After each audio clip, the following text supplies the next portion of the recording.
Praise the Lord. आप सबको जय मसीह की। मैं परमेश्वर का धन्यवाद देता हूं आज की सुबह दिखाने के लिए। एक और दिन परमेश्वर ने हम सबको दिया है। हम परमेश्वर का कोटि कोटि धन्यवाद दें, उसकी महिमा करें, उसे ऊंचा उठाएं। एक नया संदेश लेकर मैं पास्टर राज मैसी आपके सम्मुख उपस्थित हूं और आज का जो संदेश है वो कब्र के विषय में है। क्योंकि आजकल एक न्यूज़ है, हम देख रहे हैं, न्यूज़ बहुत ज़्यादा वायरल हो रही है और वो है औरंगजेब की कब्र के बारे में कि उसे खोदा जा रहा है या खोदा गया है। पूरी न्यूज़ तो मुझे नहीं पता, लेकिन मैंने उड़ी उड़ी सी खबर सुनी है ये कि औरंगजेब की कब्र को खोदा जा रहा है। तो हम इसी विषय पर देखेंगे कि बाइबल इस विषय में क्या कहती है। जब कब्र को खोदा जाता है तो उसमें क्या मिलता है। संदेश है कि कब्र के अंदर क्या है। हम देखते हैं जब प्रभु यीशु मसीह को क्रूसिफाइड किया गया, यीशु मसीह को एक चट्टान की कब्र में रखा गया। वो ज़मीन में नहीं खोदी गई थी, वो चट्टान में थी और यीशु मसीह को ऐसे उसमें रखा गया था। और उस पर उसके जो दरवाज़ा था कब्र का, उस पर एक पत्थर रखा था और उस पर मुहर कर दी गई थी ताकि कोई चोरी ना कर ले बॉडी को। क्योंकि डरते थे यहूदी लोग के कहीं चेले इसको उठाकर ले गए और ऐसा ना कहे कि वो जी उठाए अपने कहने के अनुसार। लेकिन प्रभु यीशु मसीह तो यीशु मसीह है, वो तो परमेश्वर के पुत्र हैं, उनको तो जीना ही था, उनको तो जी कर उठना ही था। और ऐसा ही हुआ, प्रभु यीशु मसीह मुर्दों में से जी उठे और कब्र को फाड़ कर बाहर आ गए। और क्या हुआ, जब मरियम मगदलीनी और मरियम और दूसरी मरियम वहाँ पर पहुँची, देखा तो वहाँ पर पत्थर हटा हुआ है। और जब अंदर गई तो वहाँ पर कोई भी नहीं, यीशु मसीह थे ही नहीं वहाँ पर, वो खाली कब्र थी। कब्र जो है उसके विषय में बाइबल क्या कहती है, आइए देखेंगे। श्रेष्ठ गीत की पुस्तक है 8 अध्याय और उसका 6 पद जब हम पढ़ते हैं तो देखिए कब्र के विषय में क्या कहा है सुलेमान ने। यहाँ पर 6 आयत में पढ़ूंगा, लिखा है, मुझे नगीने की नाई अपने हृदय में लगा रख और ताबीज की नाई अपनी बाह पर रख, क्योंकि प्रेम मृत्यु के तुल्य सामर्थ्य है और ईर्ष्या कब्र के समान निर्दयी है। निर्दयी, कब्र को क्या बताया गया, निर्दयी। और लिखा है उसकी ज्वाला अग्नि की दमक है, वरन परमेश्वर ही की ज्वाला है। मतलब यहाँ पर लिखा है कि जो कब्र है वो निर्दयी है, निर्दयी, वो किसी पे दया नहीं करती। कब्र प्रेम किसके तुल्य है, प्रेम किसके तुल्य बताया गया है, मृत्यु के तुल्य। मृत्यु जिसके पास जाती है उससे लेकर चली जाती है। प्रेम भी ऐसे ही सामर्थ्य है, मृत्यु भी सामर्थ्य है, वो अपना सामर्थ्य दिखाती है और मनुष्य को लेकर चली जाती है, मनुष्य की आत्मा को लेकर चली जाती है। उसको मृत्यु उसको अपने कब्जे में कर लेती है। इसी तरह से प्रेम भी है, हम जिससे प्रेम करते हैं हमारी प्रभुता उस पर होती है और हमारा प्रेम उससे इतना होता है कि हम उस पर छा जाते हैं। लेकिन यहाँ पर हम कब्र के बारे में देख रहे हैं। कब्र के विषय में लिखा है कि कब्र जो है वो निर्दयी है। लिखा है ईर्ष्या कब्र के समान निर्दयी है। ईर्ष्या जो होती है, जब हम द्वेष रखते हैं, किसी से ईर्ष्या रखते हैं तो हम निर्दयी बन जाते हैं, कब्र के समान बन जाते हैं। कब्र से को निगल जाती है। जानवर हो, इंसान हो, पक्षी हो, कोई भी हो, अगर उनकी कब्र है तो वो क्या है, उसको निगल जाएंगे। वो निर्दयता को दर्शाता है।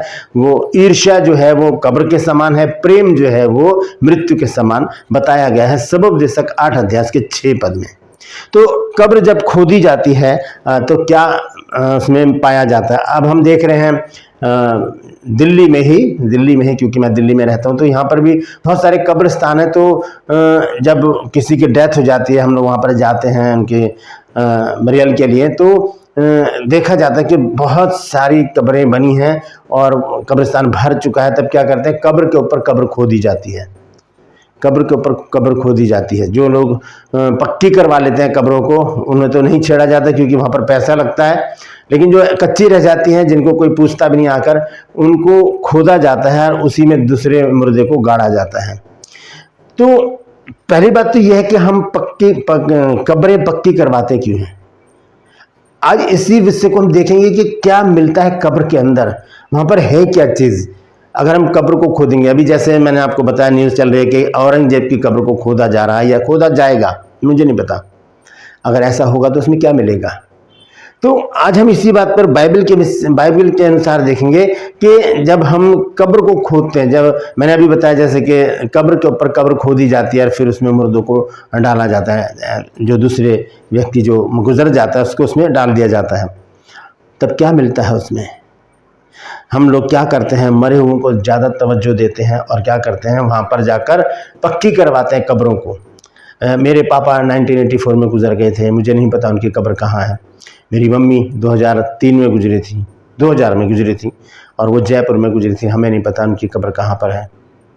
तो जब कोई मर गया तो उसकी जो मिट्टी है वो मिट्टी में मिल जाती है, मिट्टी मिट्टी में मिल जाती है। आइए एक वचन देखेंगे, हम मृत्यु के बारे में जान रहे हैं आज, कब्र के बारे में जान रहे हैं आज। जब प्रभु यीशु मसीह अपने चेलों को चुन रहे थे, 12 चेलों का जब वो चुनाव कर रहे थे, तब प्रभु यीशु मसीह ने एक बात कही थी एक चेले से। हम देखेंगे मत्ती रचित सुसमाचार 8 अध्याय और उसका 21 और 22 पद। मैथ्यू चैप्टर 8 वर्स 21-22 यहां पर लिखा है, एक और चेले ने उससे कहा, हे प्रभु, मुझे पहले जाने दे कि अपने पिता को गाड़ दूं, क्योंकि उसके पिताजी की मृत्यु हो गई थी, इसके बाप की, इसके पिता की, इसके पापा की मृत्यु हो गई थी। फिर उसने कहा, प्रभु पहले मुझे जाने दे कि मैं अपने पिता को गाड़ाऊं। यीशु मसीह ने क्या कहा, लिखा, उसने एक और चेले ने उससे कहा था कि पहले मुझे अपने पिता को गाड़ाने दे। यीशु ने उससे कहा, तू मेरे पीछे हो ले और मुर्दों को अपने मुर्दे गाड़ने दे। मुर्दों को अपने मुर्दे गाड़ने दे, क्योंकि जब हम प्रभु यीशु मसीह के पीछे चलते हैं तब हम मृत्यु को अपने साथ लेकर चलते हैं। और परमेश्वर का वचन हमें बताता है, लूका जब हम पढ़ते हैं 20 अध्याय और उसका 38 पद, लूक चैप्टर 20 वर्स 38, देखिए क्या लिखा है यहाँ पर, परमेश्वर तो मुर्दों का नहीं परंतु जीवितों का परमेश्वर है, क्योंकि उसके निकट सब जीवित हैं। जो उसके निकट है वो सब जीवित है। इसलिए यीशु मसीह ने कहा कि मुर्दों को अपने मुर्दे गाड़ने दे, तू मेरे पीछे हो ले। तो जो मर गया उसकी मृत्यु की का दुख सबको होता है, जितने भी लोग घर में होते हैं सब मातम मनाते हैं, रोते हैं, उनको गाड़ कर आते हैं। और धीरे धीरे जब समय बीतता जाता है तो जिंदगी फिर अपनी रफ्तार पकड़ लेती है। लेकिन एक क्षति हो जाती है जिंदगी में जब किसी की डेथ होती है तो, और परमेश्वर उस क्षति को पूरा करता है अपने पवित्र आत्मा के द्वारा। और वचन हमें बताता है कि जब हम प्रभु में मरते हैं, मैं उन लोगों के लिए भी आज इस वचन को देना चाह रहा हूं, क्योंकि बहुत से लोग हैं जिनके घर से उनके अजीज चले गए हैं और वो रो रहे हैं, परेशान हैं, बिलख रहे हैं, क्योंकि घर से कोई चला जाता है, जब जिसके घर से जाता है उसी को पता चलता है। तो ऐसी परिस्थिति में हमें एक वचन है जो परमेश्वर हमें बताता है, वो हमें आशा बंधाता है, हमें ढाढ़स बंधाता है, क्योंकि वचन में लिखा है जो मसीह में मरते हैं वो फिर से जी उठेंगे। जब हम पढ़ते हैं पहला थिस्सलुनीक 4 अध्याय के 13 पद से जब हम पढ़ते हैं तो संत पौलुस ने देखिए क्या कहा है वहां पर,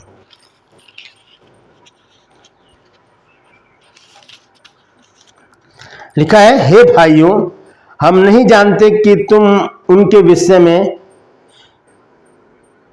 जो सोते हैं अज्ञान रहो, ऐसा ना हो कि तुम औरों के नए शोक करो। लिखा, हे भाइयों, हम नहीं चाहते कि तुम उनके विषय में जो सोते हैं, यानी सोने का मतलब है जो मर गए हैं, उनके विषय में अनजान रहो, ऐसा ना हो कि तुम औरों की नए शोक करो जिन्हें आशा नहीं। अब हम प्रभु यीशु मसीह को ग्रहण कर चुके हैं तो हमें एक आशा है। वो क्या आशा है आगे देखेंगे, क्योंकि यदि हम प्रतीति करते हैं कि यीशु मरा और जी भी उठा, तो वैसे ही परमेश्वर उन्हें भी जो यीशु में सो गए हैं उसी के साथ ले आएगा। जो प्रभु यीशु मसीह में सो गए, यानी कि जो यीशु में मर गए, जो उन्होंने प्रभु यीशु मसीह को ग्रहण कर लिया और वो मर गए, प्रभु यीशु मसीह उनको अपने साथ लेकर आएगा, वो जीवित किए जाएंगे।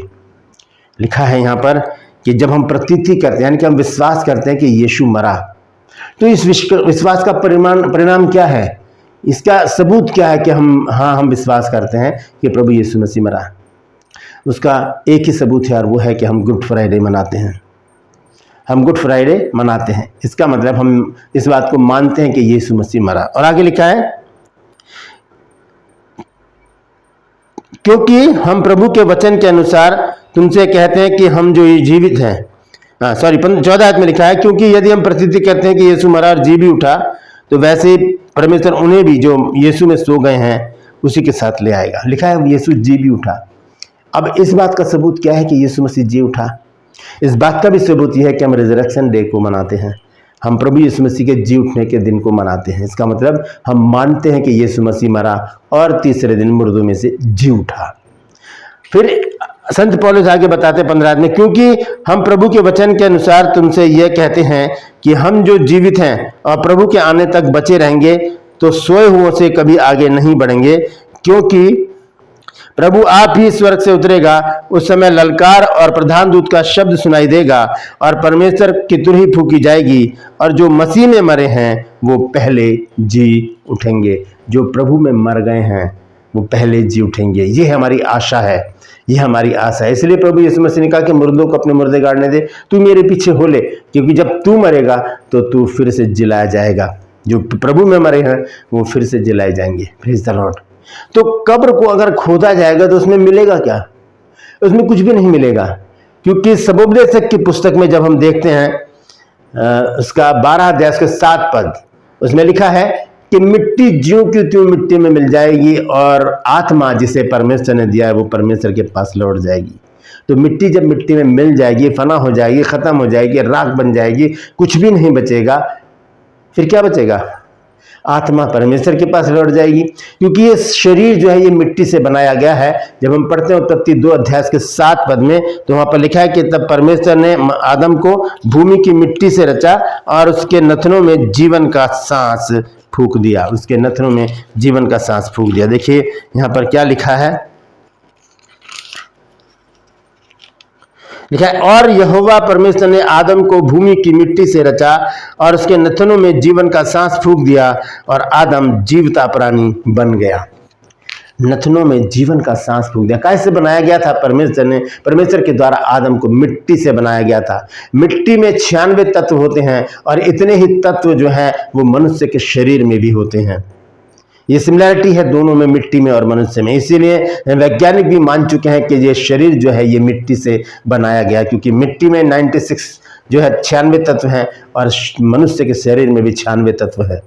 तो उन तत्वों से मिलकर ये शरीर बनाया गया है और ये जब खत्म हो जाएगा, इसमें से जब आत्मा निकल जाएगी तो ये मिट्टी में मिल जाएगा। और जब हम कब्रों को खोदेंगे तो उसमें कुछ भी नहीं मिलेगा, कुछ भी नहीं मिलेगा। आज हम चाहे कब्रिस्तान में जाकर वहाँ पर फूल माला चढ़ा दें, दिए जला दें, अगरबत्तियाँ जलाएं, उसका कोई भी फायदा नहीं है, क्योंकि वहाँ पर कुछ भी नहीं है।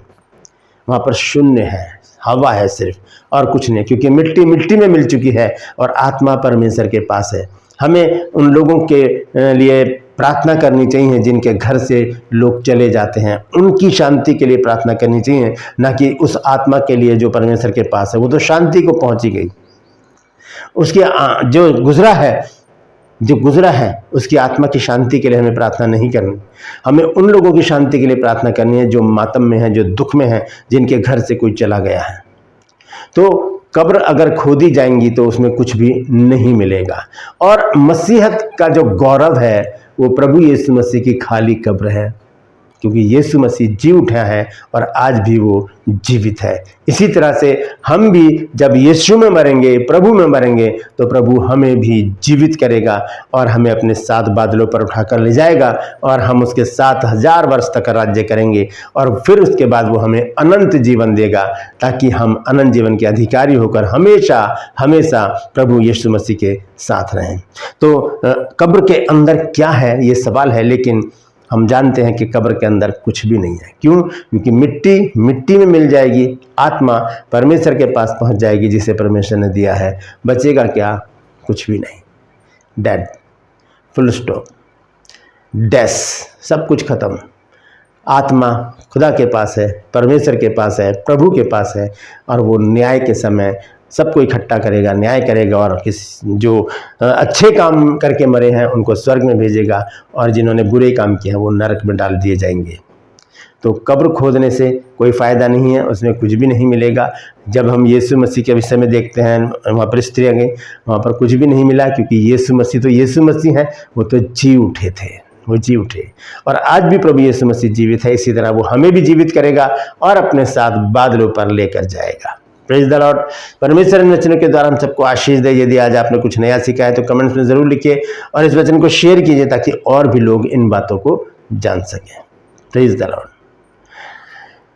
ट्रू पर्स में आज का सवाल है कि पाप जो है वो हव्वा के द्वारा आया था, तो उद्धार किस स्त्री के द्वारा आया?